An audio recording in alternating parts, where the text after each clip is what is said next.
The live TV, सच सबसे आगे। दोस्तों, मेरा नाम राशिद ज़हीर और आप देख रहे हैं द लाइव टीवी। खबर मोहन भागवत के बयान को लेकर है।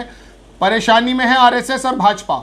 आरएसएस के नेताओं ने भी मोहन भागवत के इस बयान का खंडन किया। ये हम नहीं कर रहे हैं, अखबार की बात आपको बता रहे हैं। दैनिक भास्कर की स्क्रीन आपके शॉट आपके मोबाइल पर लगा हुआ है, देख सकते हैं कि आरएसएस के नेता वो भी मोहन भागवत के इस बयान की निंदा कर रहे हैं। आसाम और बंगाल के बड़े पदाधिकारी उन्होंने इस बयान का खंडन किया है। हालांकि अखबार ने उन पदाधिकारियों का नाम नहीं छापा है, लेकिन जिम्मेदारी के साथ अखबार ने इस बात को छापा है कि आरएसएस के अंदर फूट है और आरएसएस के जो पदाधिकारी हैं वो मोहन भागवत के इस बयान पर एक मत नहीं है।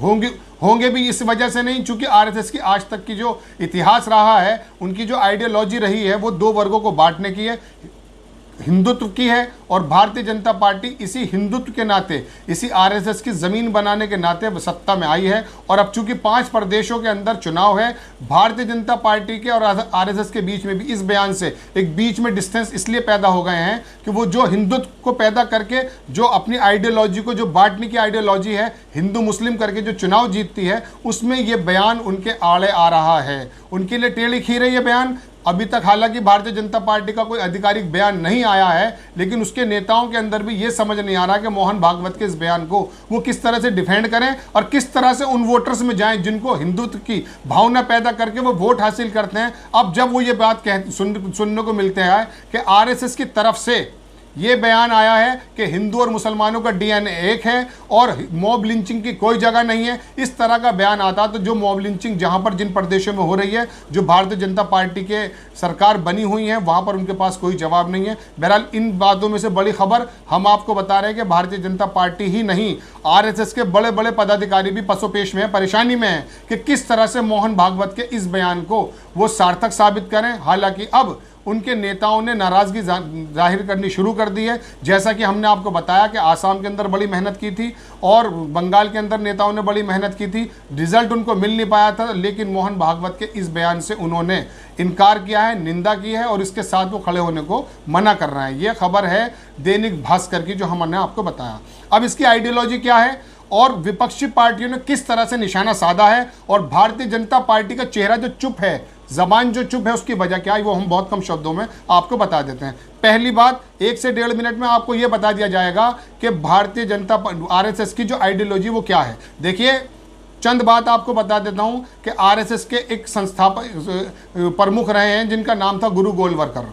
उन्होंने किताब लिखी थी बंच ऑफ थॉट्स, उसके बारे में अल जजीरा भी बता चुका, वो हम आपकी स्क्रीन लगाएंगे, लेकिन पहले हम शब्दों में आपको बता देते हैं। उसके अंदर बिल्कुल खुला लिखा हुआ है कि 2 मुस्लिम और 2 ईसाई कभी देश हित की बात नहीं कर सकते, नंबर 1।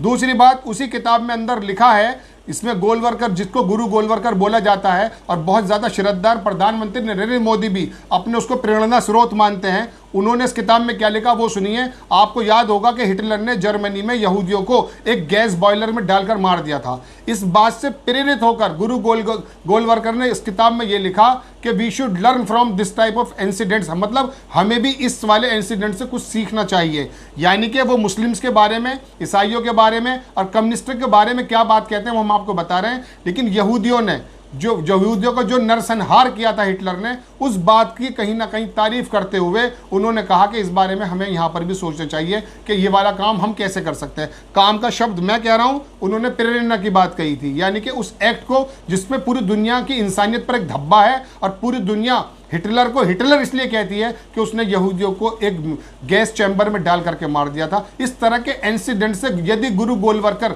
इंप्रेस होकर हिंदुस्तान में इंप्लीमेंट करना चाहते हैं तो आप अंदाजा कर सकते हैं कि इनके जो गुरु थे, इनके जो प्रमुख थे, उनकी सोच क्या थी। बहरहाल अगली ही किताब में क्या लिखा है, अगली इसी किताब में एक पैरा में उन्होंने लिखा है कि आंतरिक 3 खतरे हैं, यानी कि भारत में 3 खतरे उन्होंने बताए थे। गुरु गोलवरकर की बात मैं आपसे कर रहा हूं। पहला खतरा उन्होंने बताया मुस्लिम, दूसरा खतरा उन्होंने बताया ईसाई और तीसरा खतरा उन्होंने बताया कम्युनिस्ट।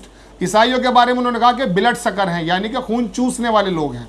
इस्लाम के बारे में इसी किताब में लिखा कि जब से 1200 साल पहले से इस्लाम धरती पर आया है, 1200 साल बता रहे हैं, हालांकि 1500 साल के करीब होने वाले हैं, 1450 साल हो चुके हैं इस्लाम को आए हुए, उन्हें भी गुजरे हुए भी शायद तकरीबन 80-90 साल हो जाएंगे, 1940 के बाद है। बहरहाल हम आपको बता रहे हैं 70-75 साल पहले उन्होंने क्या लिखा, उन्होंने लिखा कि इस्लाम जब से धरती पर आया है, इन्होंने धर्मांतरण करने की बात कही है।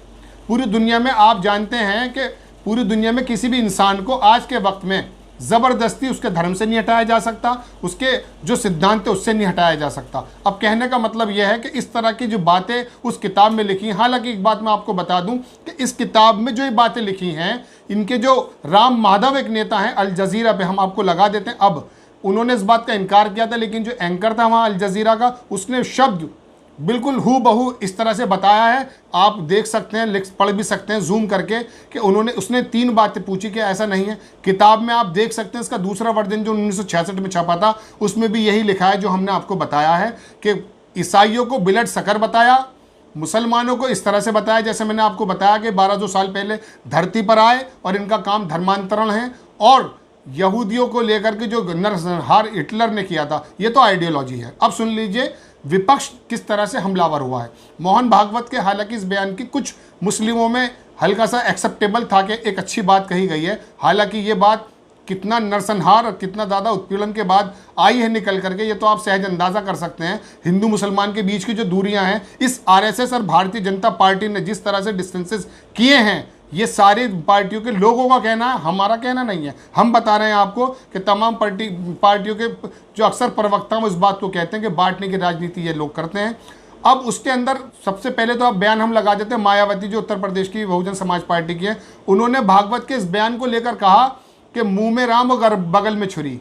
शिवसेना ने भी कहा कि जब आप इस तरह की बात करते हैं कि मुसलमान और हिंदुओं का जो है हित एक है, डीएनए एक है, तो जहां पर आपके दूसरी पार्टी यानी कि भारतीय जनता पार्टी को शिवसेना बोलती है कि वहां पर जहां पर आपकी सरकार है, वहां पर आपकी सरकार के लोग फ्रिज में जाकर के मांस चेक करते हैं और नरसंहार करते हैं, मॉब लिंचिंग करते हैं गाय के नाम पर, तो आप उन लोगों को क्यों नहीं रोकते? ये बात उन्होंने कही इस बयान के आने के बाद शिवसेना के नेताओं ने, और जो सामना देखते हैं उनका एडिटर उसने कही ये बात। दूसरी बात, ये 2 लोगों के बारे में हम बता चुके, शाहनवाज हुसैन ने, बाकी भारतीय जनता पार्टी ने आकर के शिवसेना को तो जवाब दिया है, लेकिन मोहन भागवत के इस बात का वो जवाब कैसे दें, इनकी समझ में नहीं आ रहा।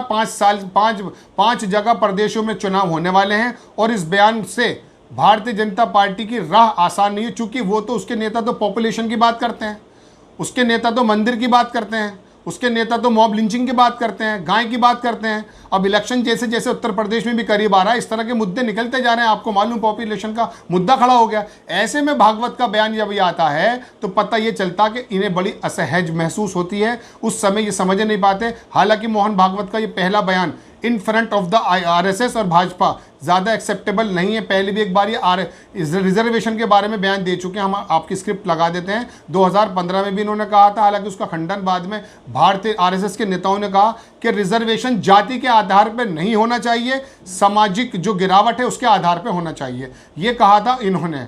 ये मोहन भागवत का पहले बयान था, हालांकि इससे आरएसएस ने बाद में उसको इनकार किया था, लेकिन मोहन भागवत ने कहा था कि कोई भी किसी कुछ भी मतलब निकाले, लेकिन मेरा मत यही है। ये भी हम आपको आपकी स्क्रीन पर लगा देते हैं। तो ये इस तरह के बयानात हो रहे हैं जिससे भारतीय जनता पार्टी और आरएसएस के बीच में डिस्टेंसेस बढ़ते जा रहे हैं, और अब आरएसएस के नेता ही मोहन भागवत के इस बयान को लेकर के नाराजगी जता रहे हैं। जैसा कि हमने आपको बताया कि आसाम और बंगाल के अंदर नेताओं ने इस बयान से नाराजगी जताई और एकमत होने से इनकार किया। द लाइव टीवी, सच सबसे आगे।